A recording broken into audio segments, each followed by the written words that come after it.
Suite à la demande de monsieur et madame Bourguignot qui souhaitaient faire des économies d'énergie et améliorer leur confort, la société Abeco a réalisé une étude énergétique. De cette étude énergétique ont découlé des points forts et des points faibles. Nous avons donc travaillé sur les points faibles par axe de priorité.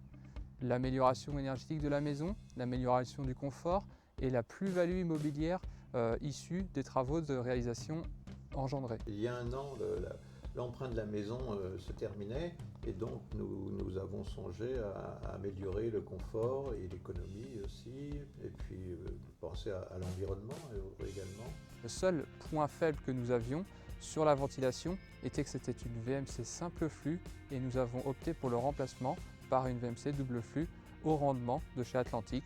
Et en l'occurrence, nous avons sélectionné le modèle Max pour l'aspect domotique du produit. En matière d'inconfort de l'installation, on n'en a pas réellement eu, dans la mesure où ça a été assez rapide et en plus, ça n'a pas créé vraiment de nuisance.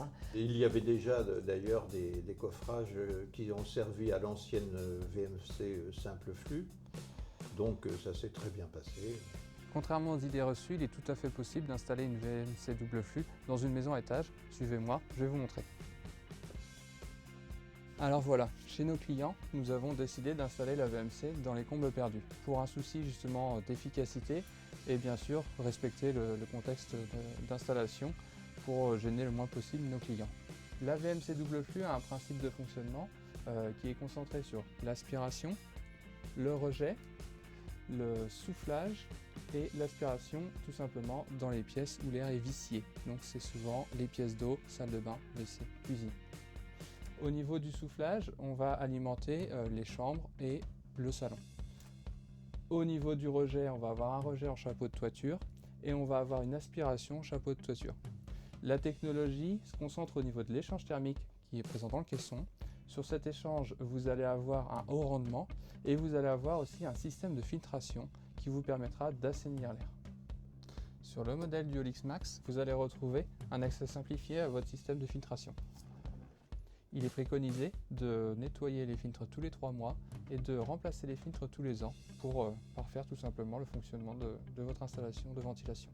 Mais moi, je pense surtout au confort du quotidien, au niveau des odeurs de cuisson, au niveau de la ventilation dans des pièces d'eau, par exemple, comme la salle de bain. Quand on sort d'une douche, terminer la buée sur les vitres.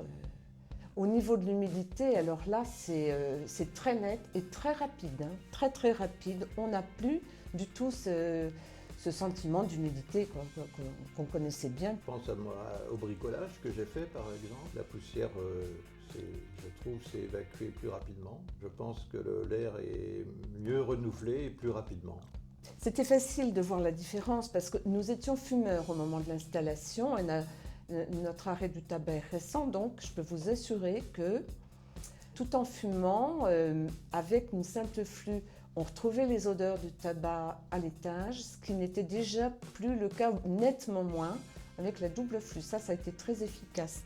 Ça donne un sentiment d'air plus sain, d'air renouvelé, oui.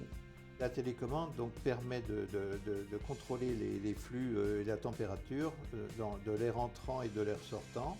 On peut vérifier le degré d'efficacité, le gain en kilowattheure, le degré d'encrassement des filtres peut être consulté également. Je l'utilise pour la fonction boost dans le cas d'une cuisson un peu trop odorante ou qui dégage beaucoup de vapeur. En travaillant en particulier sur la ventilation, on a amélioré le confort lors de la cuisson des aliments pour madame et amélioré la notation énergétique de la maison parce que les clients aujourd'hui réalisent des économies d'énergie tout simplement.